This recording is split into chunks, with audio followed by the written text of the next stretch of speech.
Good morning. I'll be reading from the Left Behind series, book 7, and this book is called The Indwelling. Excuse me. And today I'm going to be reading chapter 14, and I'll begin to read now.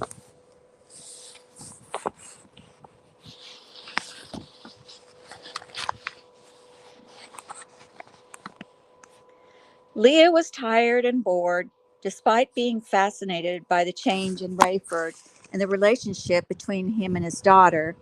Even with the windows open and a chilly breeze coming through, the Land Rover was cramped and oppressive.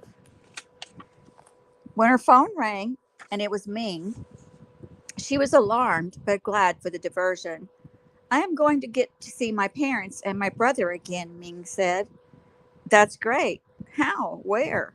"At the funeral." "You're going?" "And so are they. I called to tell them I had been assigned crowd control, and they insisted on coming." "Well, that's good, isn't it?" "Leah, I am so worried about my parents. They do not know about either Chang or me being believers. They were such admirers of Carpathia that they are sick with grief. I want to tell them and persuade them, but it would take a miracle." "It's always a miracle, Ming. We'll pray with you that it will happen. You know, you don't know my father. I know, but God is bigger than any of that. How are you getting to New Babylon? I heard all flights were full." "Military transport. I don't know how my family found seats, except that my father has a lot of influence with the GC. His business contributes more than 20% of its profits to New Babylon. They are expecting another 1,000,000 people there tomorrow.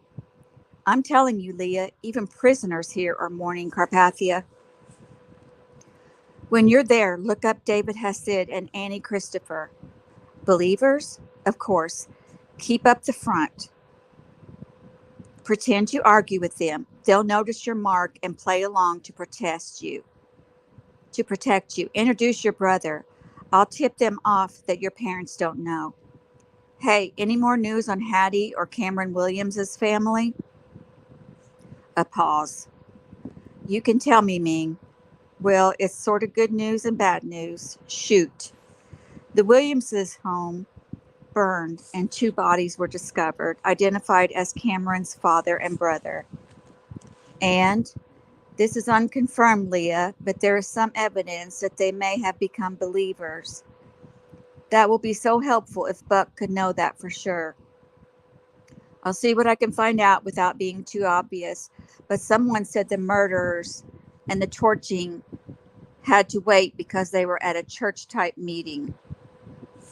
"Does that mean the GC knows where the church meets?" "Likely. They know more than most believers want to think.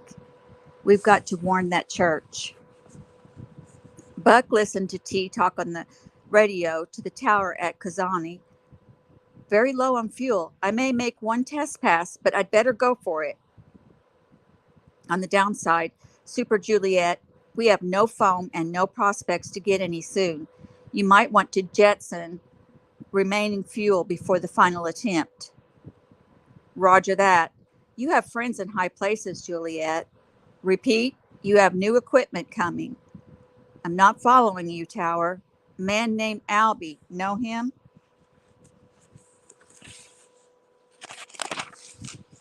"Heard of him. Friend of a friend. That's what he said. He's delivering a plane for you, assuming yours is going to need some rehab." "Roger. What's he bringing?" "No idea."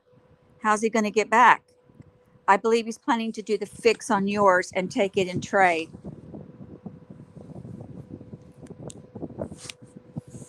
"He'd better be bringing something pretty nice. Just hope yours is worth trading after you scrape your runway." "Roger." Buck looked at T. "Do you believe that?" Rayford had to set that up. "Wonder when Albie's expected." Buck shook his head. "He's got a lot longer flight than we do, and who knows where he's getting the craft." "I can't wait to see it. I can't wait to see if we survive." "I believe we will," T said. "We'll take a look at the situation, jettison and slide her in there nice and smooth. I love the confidence in your voice. Must be my acting background. Don't say that. Truth is, Buck, I need both of you strapped in the very back seats. I'll call out altitude readings by 50 feet. You should be braced and tucked. But you can get into that position anytime after you hear 100 feet. Got it? Buck nodded. We're close. Get Chaim ready. Buck stood and was moving into the cabin when T said, Oh no. What? The interior lights went dark. Battery operated emergency lights eerily illuminated the control board. What's happening? Chaim called out. Someone talk to me. Let's just say we won't have to jettison fuel, T said. Get strapped in now, back seats, and don't talk to me till we're on the ground. I'm ready for heaven, Chaim said, but tonight I prefer asphalt to gold, if you don't mind. Shut up, Doctor, T said, and he called the tower on batteries. Mayday, Kuzani Tower, this is Super J, and we're out of fuel. Repeat, out of fuel. On battery backup, landing lights may not be fully operational. Roger, Juliet, came the response as Buck settled in across the aisle from Chaim. Landing gear retracted. Roger, T said. Wheels up, stand by. Repeat, did we get a wheel up confirm? Negative. Due to power out or due to you think wheels are not up? Didn't feel anything. Keep in mind as you come in, you have us in sight. Affirmative. All runway lights on. Thank you. Landing lights on. Roger. Repeat. Wheels up procedure. Roger. Successful. Negative. We'll try to see when you come in. It will affect your drag and what you want to do. Roger. Altitude 1,000 and falling. 908 dropping too fast, Juliet. You must clear south fence.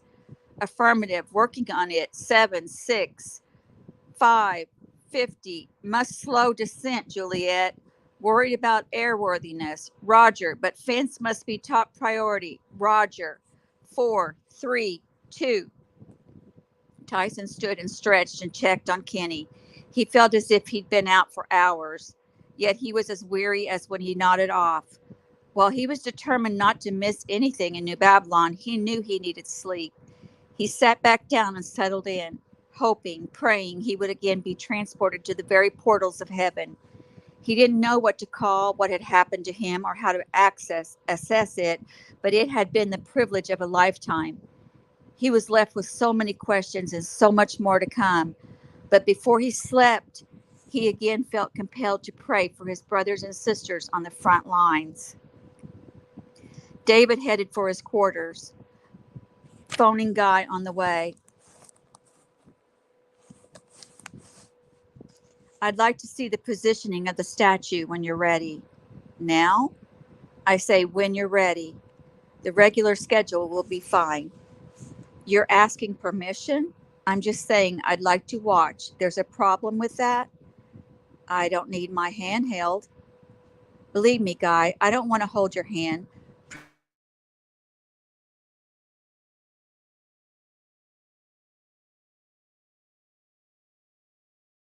It's Blod, and my last name isn't appropriate either. Oh, I don't think it's that bad. Oh, my title is minister. Sorry, Reverend Minister, but your supreme commander and mine wants a liaison from administration present when you moved Naked Boy into position. How rude and tacky. That's sort of what I thought, but I'm surprised you agree. David. Ah, Director Hasid to you, Minister Blood. Anyway, he chose me, so don't leave home without me. David, I am a minister, therefore I qualify as a liaison from administration. You just stay in bed until you can be civil. Sorry, Minnie, but I have a direct order. If you want to contest it, you may take it up with him.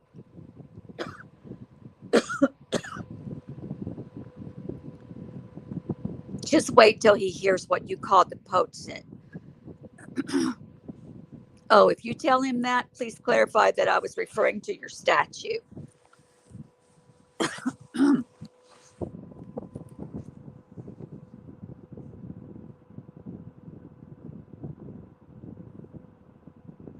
And you might add that you yourself admitted it was.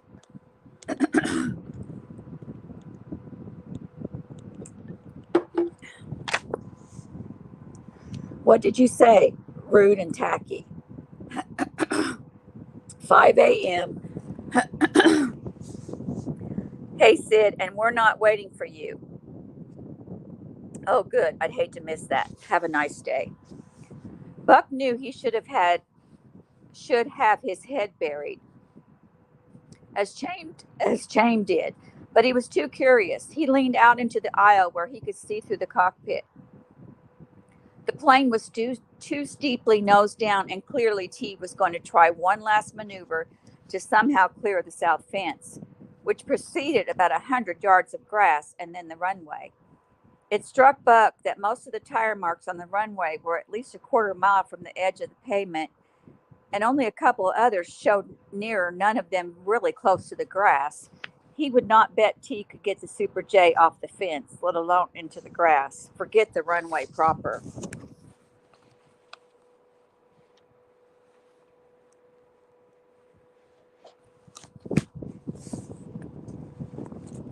Your landing gear is down, Juliet. Repeat, down. Full wheel on right. Partial assemblage on left. Lift and good luck. We don't do luck, Buck shouted as the fence disappearing from view. God do your thing through T. Roger, T shouted as he yanked on the stick. The plane bucked ever so slightly, clearing the fence, then swept tail first onto the grass. The impact slammed Buck so deep into his seat that he felt it in every fiber of his being. Chaim had let out a terrific grunt on impact, and it seemed his face was near his shoes. Buck wished he'd been in the same position because he felt soft tissue give away from his tailbone to his neck, and he was sure both shoulders had nearly been tore from their sockets. He felt it in his feet, ankles, and knees, and the plane was still nose up as the rear tore through the sod. That meant at least one more impact was to come, but Buck couldn't imagine they would feel it in the back, at least not the way they felt the first one.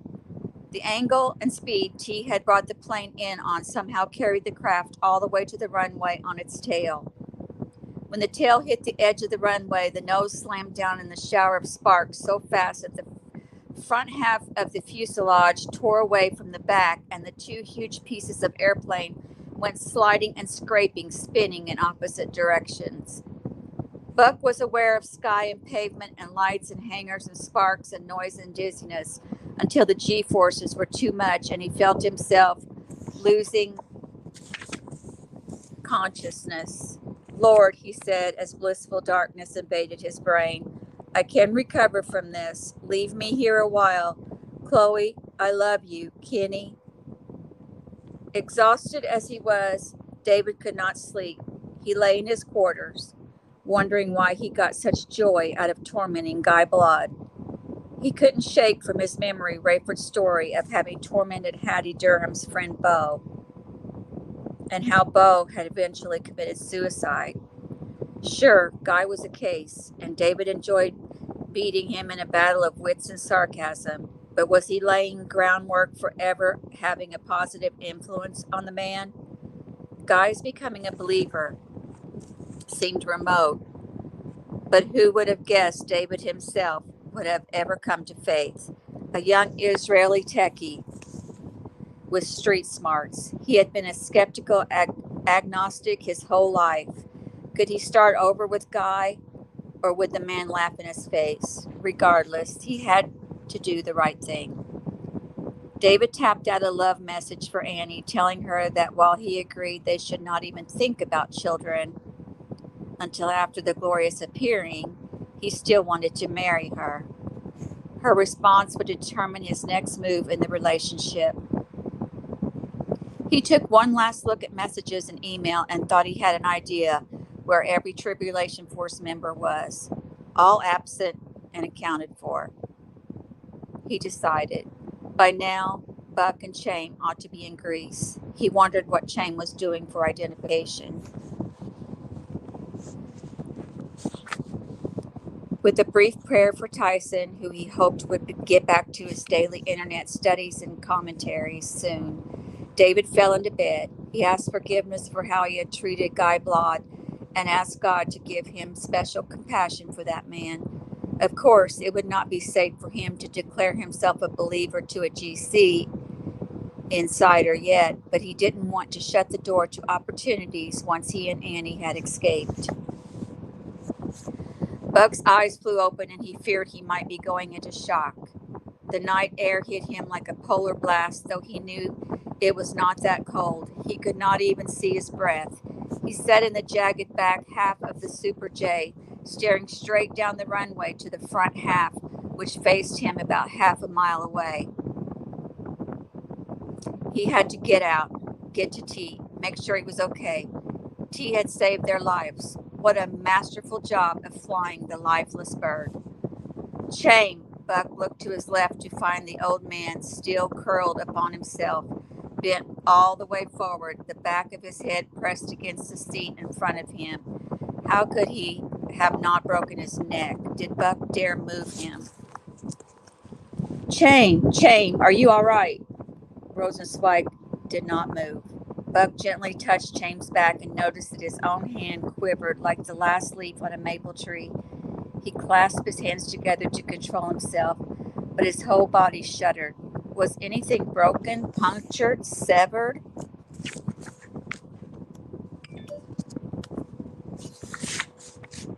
It didn't appear so, but he would be sore for days, and he must not allow himself to slip into shock.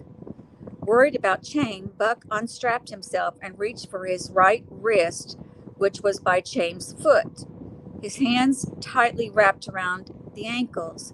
He could not loosen Chaim's grip, so he forced his fingers between Chaim's leg and wrist. Not only did he have a pulse, but it was strong and dangerously fast. Buck heard footsteps and shouting as 3 emergency workers appeared, demanding to know if there was any survivors. I need a blanket, he said, freezing. And he needs someone who knows what they're doing to get him out of here and check for neck injuries. Blood, one of the men said. Where? Buck said. The man's shoes. Look, blood dripped from Chaim's face to his shoes. Sir, they called to him. Sir. Turning to Buck, one said, what is his name? Just call him Doctor. He'll hear you. Someone tossed Buck a blanket, and he saw more workers sprinting down the runway to the other half of the plane. He tried to stand. Everything hurt. His head throbbed. He was dizzy. He pulled the blanket around himself, feeling every muscle and bone, and staggered out the front of the wreckage to solid ground. He stood there, swaying, assuring everyone he was all right. He had to get to T. There was nothing he could do for Chaim. If the worst he had was a racing pulse and facial lacerations, he should be all right. It was too late to tell him not to use his own name. Buck started toward the other end of the runway, but he moved so slowly and shook so much that he wondered if he could make it. The ground beckoned and almost took him several times, but though he knew he had to look like a drunk, he kept forcing one foot in front of the other. An emergency medical technician ran toward him from the cockpit, half, and another came from the tail end. As they got close to Buck, he thought they were going to carry him the rest of the way. He would not have resisted. But they ignored him and shouted to each other. The one from behind him told the other, old guy back there looks like the Israeli who died in a house fire last night.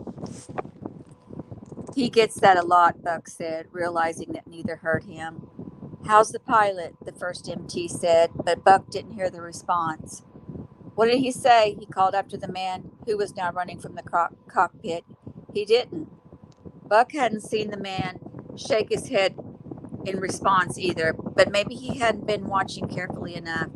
At long last, he arrived at the front end of the plane. No one was working on T. That could be good or bad. He heard someone call for a body bag. That couldn't be. If he and Chaim had survived the jolt, surely T had. He was in better shape than either passenger. One of the workers tried to block Buck's way into the plane, but Buck gave him a look and a weak shove, and the man knew there would be no dissuading him. Please don't touch the body, the man said. It's not a body, Buck slurred. They had for sure misread this one, hurriedly misdiagnosed whatever the problem was. It's a friend, our pilot. The cockpit portion had come to rest directly under a huge runway lamp, which filled the wreckage with light. Buck saw no blood, no bones, no twisted limbs. He stepped behind T, who was sitting straight up, still strapped in, his left hand limp on his lap, his right hung open palmed in the space between the seats. T's head hung forward, chin on his chest. T, Buck said, a hand on his shoulder. How we doing, pal? T felt warm, thick, and muscly. Buck put a finger to the right pressure point in his neck. Nothing. Buck felt the blanket slide from his shoulders. He slumped painfully into the seat across from T and grabbed the lifeless hand in both of his. "Oh, T," he said. "Oh, T." The rational part of his brain told him there'd be more of this. More friends and fellow believers would die. They would reunite within 3.5 years. But though he didn't know T the way Rayford had, this one still hurt. Here was a quiet, steady man who had risked his life and freedom more than once for the Tribulation Force, and now he had made the ultimate sacrifice. "We need to remove the body and the wreckage, sir. I'm sorry. This is an active runway." Buck stood and bent over T, taking his head in his arms. "I'll see you at the eastern gate," he whispered. Buck dragged his blanket out of the plane, but could walk no farther. He tried to sit on the edge of the runway, but couldn't catch himself and roll on his back. A stiff breeze chilled the back of his neck, and he didn't have the energy to protest when he felt a hand in his pocket. "Anyone meeting you here, Mr. Staub?" "Yeah." "Who?" "Miklos. Lucas Miklos? The lignite guy?" "Yeah." "He's in the terminal. Can you make it?" "No." "We'll get a gurney out here." Buck watched as T's body was lifted out in a bag. "Take care of the old guy back there," Buck managed, pointing the other way. "We've got the old man," someone said. "Bloody nose and a jittery heart, but he'll make it." And Buck was out again. The skies began to darken in Chicago at around 7, but Rayford decided to wait until 8 to venture out. He wanted the skies black and no one even looking their direction. The city had been abandoned, condemned, and cornered off for months, and it wouldn't have surprised him to know that not even a leftover drunk walked those streets.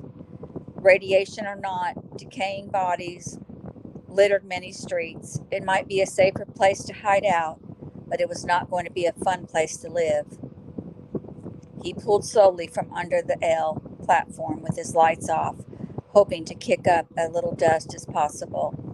There would be no shooting straight into the loop on the Dan Ryan. Nothing was as it once was. Between separate bombing raids and the great earthquake, some reconstruction had been attempted, but these were meant to be shortcuts, 2-lane roads that cut straight through the city.